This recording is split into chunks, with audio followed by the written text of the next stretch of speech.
So this is Gladis Emmanuel, my coaching support vehicle. No guesses of what it used to be. It was an old ambulance from the Welsh Ambulance Service, hence the name Gladis Emmanuel. It's been a fantastic, and is a fantastic vehicle.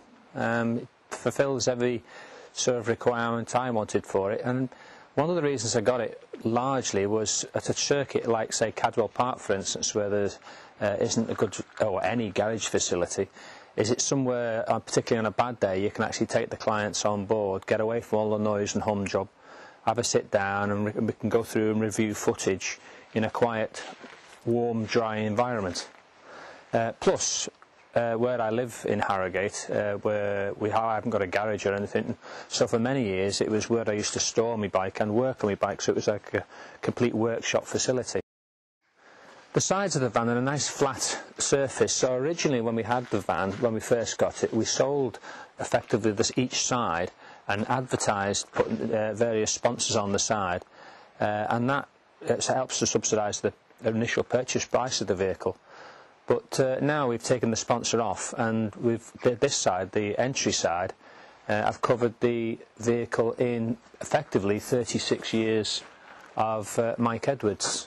Now all of these pictures are all me, and they cover, you know, going right back to the dawn of time, really. Like one of my first seasons on a 250 LC, right up to kind of modern stuff, really. So it's the full in-depth stuff, and it just catches people's imagination and shows what I've been up to, really. In this side, I think it used to be at some point where they used to store maybe wheelchairs or stuff like that, because you've got like a nice vertical storage here for like chairs, and I use a tabletop. I normally carry a spare front wheel up there, and then it had shelves here initially, but I took the shelves out and utilise it for spare wheels and stuff like that. And currently it's obviously got my generator there. And this is a little small belly locker which has the night heater in there, and I also store my tow rope, which is like a steel tow rope, just to get you out the shit rope. This is the right hand side of the vehicle, and initially this compartment used to store the oxygen cylinders for the ambulance. So I got them out of the way. It isn't terribly deep, but it's a perfect size and depth to carry the jerry cans, fuel jerry cans. I normally carry 2, and it has all my extension cables in here as well. Perfect. The one thing about the brand of ambulance is the quality of everything. Everything's terribly durable. It's sort of, you'd almost describe it as over-engineered, but it's very, very solid and very durable. Perfect for the job, really. The rear of the ambulance is probably its golden ticket, really. Should you want this as a door to get into and out of the vehicle, you can have it as a large positive opening door, and then a drop-down step gives you access into the vehicle. Or you can go in the side door, whichever you prefer. But for loading the bike, that would be a bit of a trauma getting the bike up there. Flop this handle down, open the door again, but this time it comes down as a ramp.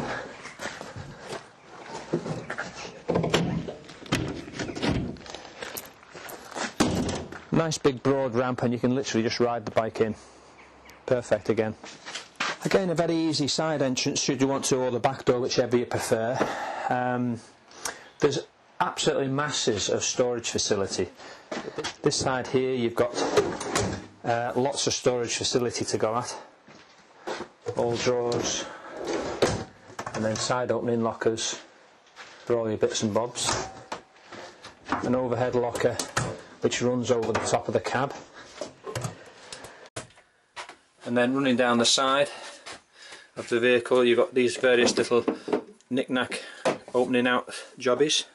And then your overhead lockers, again all clear fronted as well, so you can, without opening the drawers, you can actually see what's in there. More storage at the back.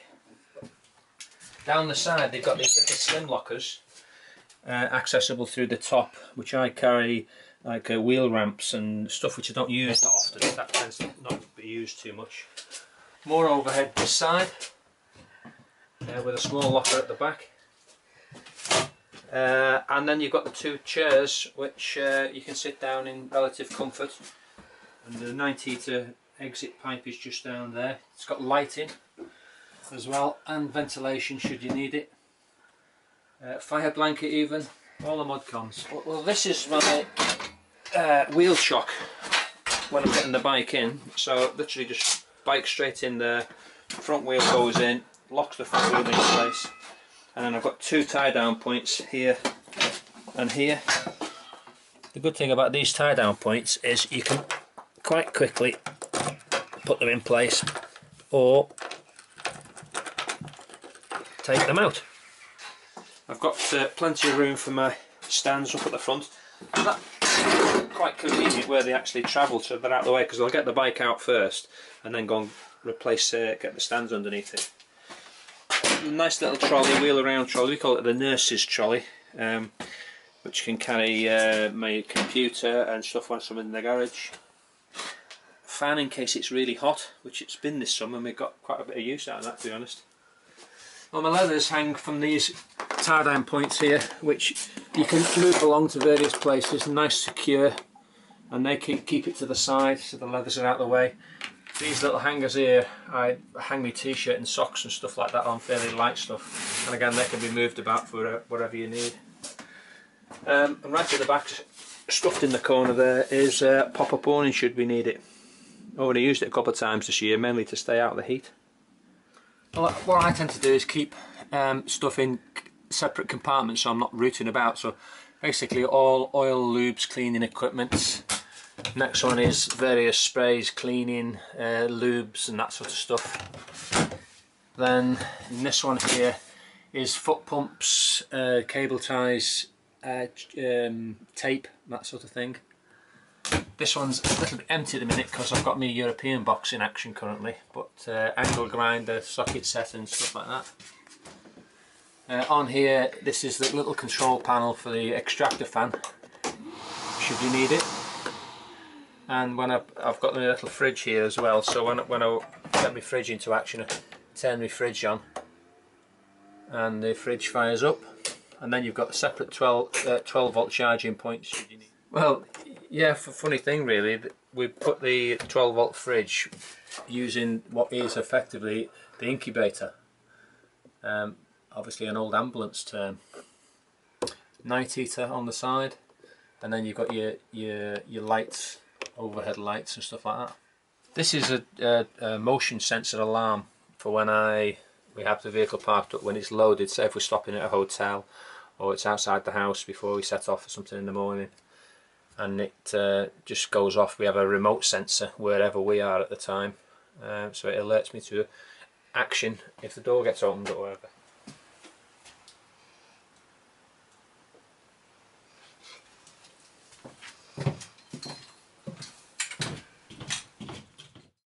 Well, obviously once you've got the bike out, it's quite a simple job of putting the ramp away. Your little lead to start with. It's quite heavy, that's the only thing about it, but the functionality is brilliant.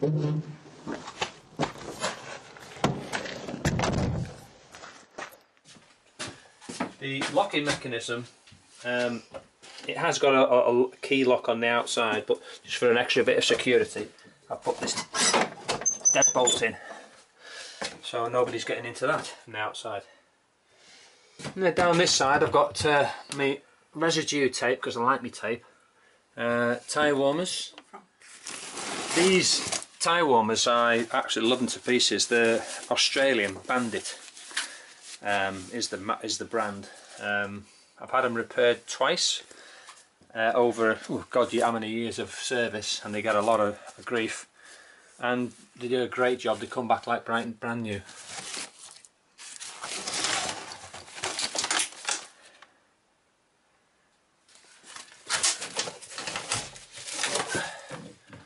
And further on down this straw here is I call it my knick-knack straw. It's got all my special tools, wiring kit, nuts and bolts, electrical equipment, all the stuff which is going to take up a lot of room somewhere, but for me that's where it is.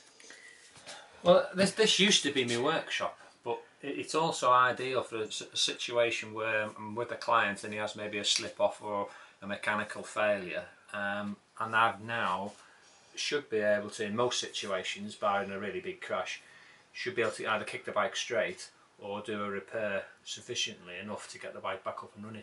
But you've got to have the equipment here to do that, so that's kind of why I leave it all in. This is also a very handy tool for me. It's just a dry whiteboard, essentially, and when you're trying to get any information across to people to help, another way of getting the information across is to get people to visualise it. So I can do little drawings here, and this is an old drawing of a speed trace and the importance of using data to help you. And again, it's just another ideal tool to have with you. Yeah, my little furry friend here is a new purchase we've been playing with today, and it's an external mic, so when I'm doing outside tutorial work and I want to record it, sometimes particularly with the cameras or telephones that you use, if it's deadly silent it picks everything up, but there's a lot of background noise, voices tend to get lost. So the mics are really handy because that's, you'll get the visual from the camera and the voices from me. Yeah, so it's a big thank you to all my patrons. Without you guys and gals, I can't do what I like to do and what hopefully you like to do as well. And your support helps me do the job, and has managed to buy me little toys to assist